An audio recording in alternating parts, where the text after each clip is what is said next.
Hello everybody, what's up? Nero. This video is going to be about reinventing the vampire myth because it needs to be reinvented or else it'll become like the Bible and stagnate.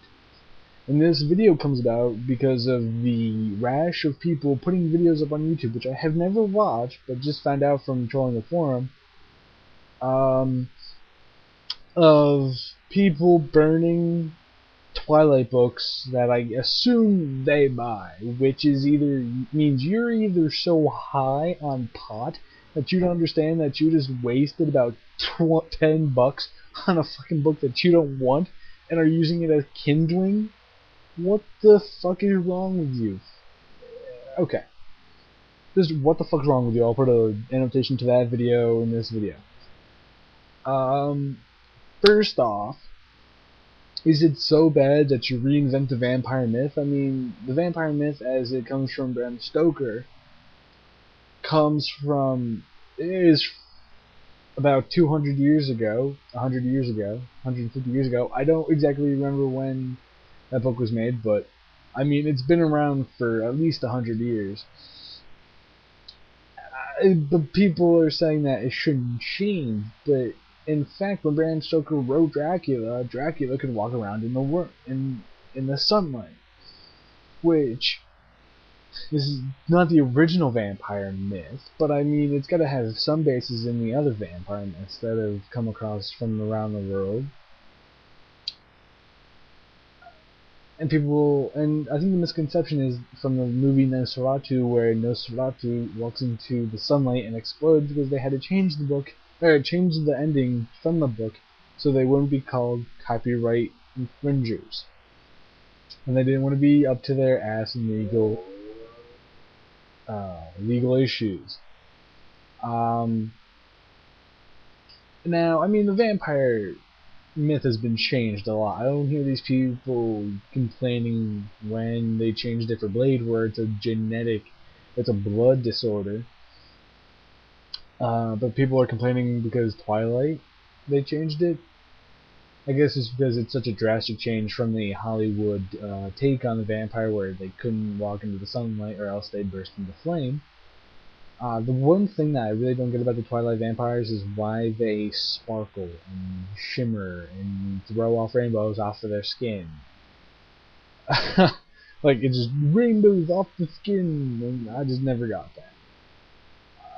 I never got that. I didn't get that in the movie, and I never got that in the book because I read it and it was in the book. I never got it. But I mean, the werewolf myth has changed a lot, and it had been changed in the Twilight universe because in normal it's a man who gains features of werewolves and is a bipedal wolf.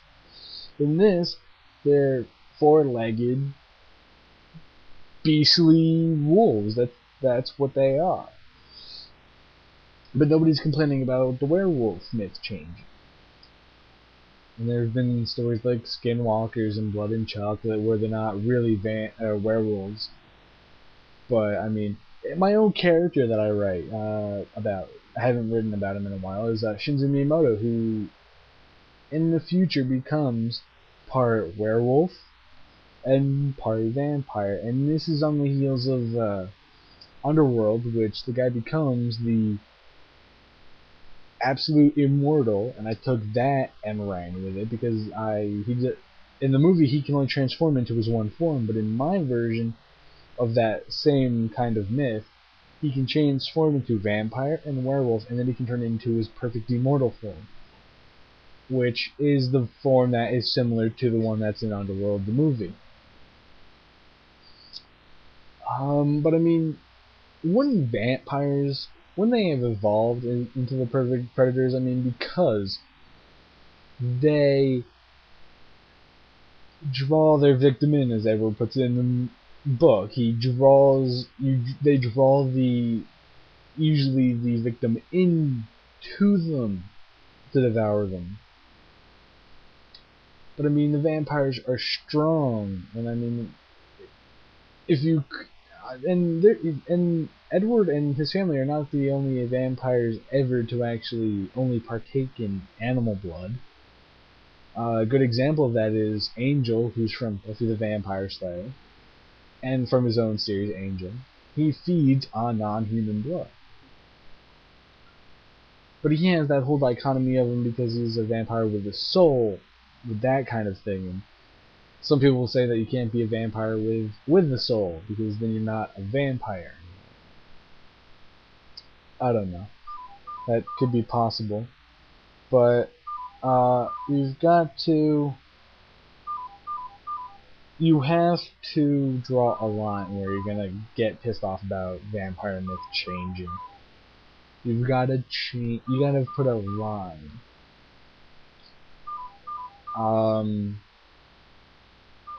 But I mean, vampire myth has to change. It has to update. If it stayed as it were from Bram Stoker in the movies, the early movies, nothing would have changed, and we wouldn't have the modern vampires, which, like Anne Rice vampires are, from the movies I've seen, are sort of bored. They live forever, and I mean they have immortality, but some of them are just sort of pissed off about it. I mean, someone asked me why I was interested in vampires, and I gave the reason that it would be fun to watch human existence and civilizations rise and fall. It would be fun to watch that. It would be fun to, if I became a vampire, to watch this empire, the United States of America, rise and then fall. It would be fun to watch that. It would have been fun to watch the Roman Empire rise and fall. It would have been fun to watch the Aztec empires rise and then fall. It would just be fun to watch people live and die and watch civilizations fall and come from their ashes. That's why I am so intrigued by the vampires. It's because they can see human existence. Human existence has different meanings in them, but the whole point of this video is vampire myth has to change. It has to grow with the times. And I just don't get why, and I said this in my other video, why people would buy a Twilight book just to burn it. That's a waste of money. You can get way more firewood for that. And it just seems like you're really high if you buy a book and then burn it. You should be drug tested for marijuana because you're a fucking idiot. But I'll do another video of like that about the topic of burning the Twilight books at a later date. And I just don't get why people are so up in arms about changing the vampire myth in Twilight, like I saw at the one forum I go to. Why people are so angry at the changing of the vampire myth. Well, if anything, this is a return to the Bram Stoker vampire. Okay, I'm done. And I'm RezenatorZen. I'm a vampire enthusiast. Peace, love, harmony, and don't catch me in the dark alley. Peace out. And one last thing. Nero.